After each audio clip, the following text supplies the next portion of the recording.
मुझे मरने से पहले जीना नहीं छोड़ना। ये कहानी हर इंसान को ज़रूर सुनना चाहिए। क्यों हम अपने दुख के बारे में ज़्यादा और खुशियों के बारे में कम बात करते हैं? क्यों ये नहीं समझते कि मरने से पहले जीना नहीं छोड़ना चाहिए?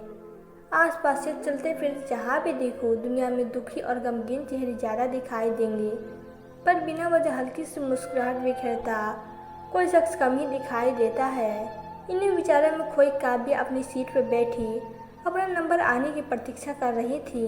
नंबर 23 सीट को फिर से समेटते हुए उसने अपने पास की सीट पे बैठे एक बुजुर्ग से पूछा, अंकल अभी कौन सा नंबर है?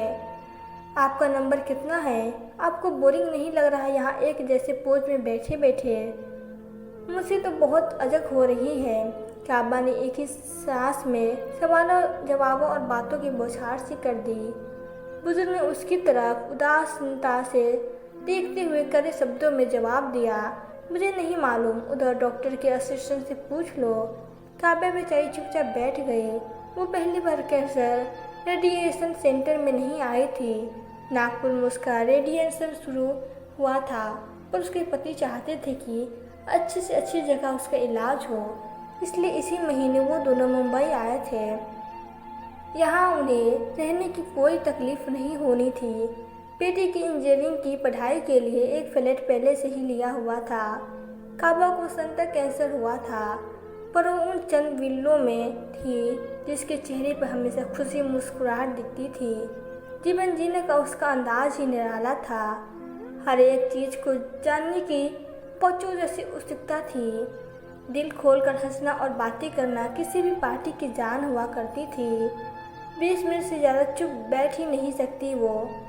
जब कोई उससे पूछता, कितनी बातें करती हो तुम? थोड़ी देर तो चुप हो जाओ। उसका एक ही जवाब होता, मैं 20 मिनट से ज़्यादा चुप रहती हूँ तो मेरे पेट में कुछ कुछ होने लगता है, फिर मुझे कुछ खाने को चाहिए। उसका ये कहना होता और सबका ठाका लगाना। काव्या ने चारों तरफ नजरें घुमाकर देखा। करीबन 30 लोग तो होंगे। रेडिएशन सेंटर का वो वेटिंग रूम खचाखच भरा हुआ था, पर फिर भी शमशान जैसा सन्नाटा। इस माहौल ने उसे सोचने पर मजबूर कर दिया। तभी पास बैठी बुजुर्ग महिला ने बोला, मेरे पति की तरफ से मैं माफ़ी मांगती हूँ बेटी। मैं मिसेस शर्मा, मेरे पति को मुंह का कैंसर है। पिछले 2 सालों से इसी बीमारी से इन्हें तोड़ के रख दिया है। न किसी से बातें करते हैं, नहीं हंसते हैं, मुस्कुराते हैं। आंटी, कैंसर मुझे भी है, इलाज मेरा भी हुआ। उस दर्द को मैं अच्छी तरह समझती हूँ, पर आंटी सीधा सा फंडा है मेरा, don't forget to live before you die, यानी मरने से पहले जीना नहीं छोड़ना। हम जिंदा हैं, अपनी बीमारी से लड़े हैं, इसका मतलब ही ये है कि हम अपनी परेशानियों, बीमारियों और दर्द से कहीं ज़्यादा मजबूत हैं। मैंने तो हार मानना कभी सीखा ही नहीं आंटी, और माफ़ कीजिएगा। काव्या ने जानबूझ के जोर से शर्मा जी को सुनाते हुए कहा, मुझे ना सुमन चंद जैसे मुंह लटका के आहें भरना नहीं आता। मेरी तो हंसी ही निकल जाती है। अब तक उस कमरे की हर नज़र काव्या पर थी और उसके शब्द सबके दिलों में अमृत का सा प्रभाव दे रहे थे। और जब जिंदा है तो सही मायने में जिंदा रहे ना, खुश रहे, बातें करे, फिल्में देखे, नहीं क्या? नंबर 23, ये लो जी, मेरा कॉल आ ही गया। चलिए आंटी, बाकी बातें कल करेंगे। ये कहकर काव्या तो वहाँ से चली गई। इस बात से अनभिज्ञ की सबकी बातें कितनों को जीवन जीने का सही दृष्टिकोण समझा चुकी थी।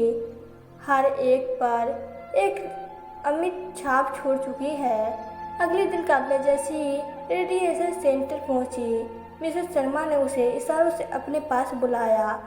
अपनी बगल की सीट तुम्हारे लिए रोक के रखी थी मैंने, तुम्हें बहुत ज़रूरी बात बतानी है। थैंक यू आंटी, बताइए ना क्या बात है? काव्या ने बच्चों जैसे अंदाज में पूछते हुए मिसेस शर्मा का हाथ पकड़ लिया। कल तो चमत्कार हो गया। अपनी बीमारी के बाद पहली बार इन्होंने अपनी बीमारी के अलावा किसी और चीज़ के बारे में बात की। बिल ये गजरे लेकर आए और पान भी। मिसेस शर्मा की आंखों में एक अलग सी चमक थी। सिर्फ तुम्हारे बारे में बात कर रहे थे। प्लीज़ इनके साथ तुम रोज़ बातें किया करो। अगर तुम्हारी बातों से ये खुश रहना सीख जाएंगे, कुछ समय के लिए ही सही पर अपने जीवन का आनंद लेंगे, तो मुझे और कुछ नहीं चाहिए। काव्य की आंखों में नमी आ गई। उसे पता नहीं था कि उसकी बातें क्या कमाल कर चुकी थी।